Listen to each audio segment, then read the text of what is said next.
อนตุลาบอที่ว่าโบราณเอาหายเจ้าคู่ก็ยังโบราณเพื่อการระลึกถึงบุญคุณของผู้เนาะที่ว่าสอนโบราณเนาะแล้ววันนี้เราพูดจะมาขอได้ทุกอย่างใหม่เนาะบทที่58เนาะบทบอกเกี่ยวกับบุญคุณของผู้เนาะแล้วถ้าจะมาสังเกตตัวในรูปภาพเด้อในรูปภาพนี่โบราณสังเกตตัวมีอย่างเดียวโบราณมีนักเรียนบอกนักเรียนหลายคนเข้ามาเรียนอย่างในโบราณเนาะนี่เข้ามาเรียนนั้นโบราณแล้วมีเรียนผู้ยืนดีเนาะโบราณยืนเรียนแถวอยู่ดีเนาะแล้วที่เขาดีเขาเขียนมาจากไหนโบราณมาอ่านภาษาคู่เนาะเขาเขียนมา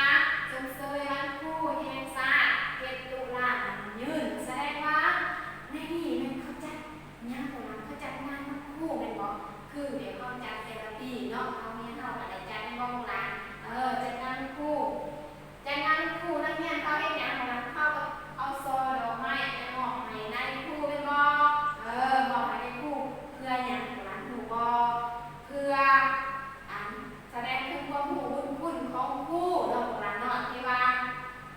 คู่ใดสิสอนโบราณเนาะคู่ใดสิสอนนักเรียนคือโบราณสิสอนแต่ละมือเนาะและนอกจากนั้นแล้วคู่ยังได้เอาใจใส่ศึกษาคุณครูบทเรียนศึกษาคุณครูเอาเรียนหลักสูตรใหม่ๆวิธีการใหม่ๆมาสอนโบราณเพื่อให้โบราณมีความรู้เก่งกาจเนาะแล้วอันนี้ครูก็ว่าจะสอนโบราณได้ก็ยังสอนเบิดเนาะสมศาสตร์ได้ข้อได้ก็ยาได้ครูได้สอนก็เบิดแม่นบ่แล้วนอกจากนั้นแล้วนอกจากที่ว่าให้ครูได้สอนโบราณอยู่ในห้องแล้วเนาะครูก็ยังสอนคนอื่นอีกหลายอย่างคือสอนพวกพนักงานในการจัดตั้งเจ้านายต่างๆเนาะก่อนเขาสิได้เป็นพนักงานแล้วก็สิได้เป็นเจ้าเป็นนายเป็นนักขับรถเป็นทหารตำรวจเนาะเป็นแพทย์เป็นหมอก็ต้องผ่านครูเนาะโบราณเนาะก็ต้องผ่านครูเป็นผู้สอนให้ความรู้เขาเจ้าเนาะคือสาวครูยืนสอนโบราณเป็นอย่างที่กันเนาะก่อนสาวครูจะมายืนสอนโบราณเป็นอย่างสาวครูต้องเป็นนักเรียนก่อนคือโบราณเนาะก็ต้องผ่านมาจากครูคือกันเนาะครูส่งความรู้มาให้สาวครูก็ส่งมาให้โบราณต่อเนาะอันนี้เลยเนาะเข้ามาครูแม่นมีบุญคุณหลายเนาะบ่แม่นบ่ว่าจะมีบุญคุณต่อพวกหลานนักเรียนในโรงเรียนเนาะบุญคุณต่อพวกพนักงานการจัดการต่างๆเนาะสถานที่เบิดประชาชนทั่วประเทศเนาะโบราณแล้วเมื่อเป็นจังซั่นแล้วเราเข้าพวกหลานน้อยนักเรียนต้องผู้บุญคุณต่อครูอาจารย์เนาะคือแนวใดเวลาเรียนหนังสือโบราณต้องตั้งใจฟังอธิบายคำครูสอนไว้เนาะตั้งใจเรียนหนังสือที่ครูบอกให้เนาะแล้วเพื่อนฟังความพ่อแม่ฟังความครูบาอาจารย์เคารพนับถือครูเนาะให้เกียรติครูนี่แหละบุญคุณที่โบราณของนี่ให้ครูเนาะของมีกษัตริย์เนาะ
คุณเพิ่นมีหมากล้นฟูงขาจือบ่ลืมแค่นาอ้าวมาฮอดนี้เนาะโบราณบทเรียนของเฮาเกี่ยวกับการอ่านเราได้บ่ทันอ่านนี่เรียนเบิดแต่ก่อนนี่มีแต่สำนี้เนาะมีแต่ว่าสาวผู้จะฝากให้โบราณไปอ่านกลางคืนเบิดกับก่อนนี้เนาะอย่าพานคลิปส่งมาให้สาวผู้ปวดน้ำหลังเนาะถ้าว่ามีคำศัพท์บางใดที่ว่าโบราณบ่ทันได้เข้าใจเนาะให้โบราณเปิดเบิ่งคลิปสาวผู้หลายๆเทื่อเนาะแล้วจะฮู้แล้วโบราณเนาะแล้วมื้อหน้าเนาะสาวผู้มีคลิปหยังจะมาสอน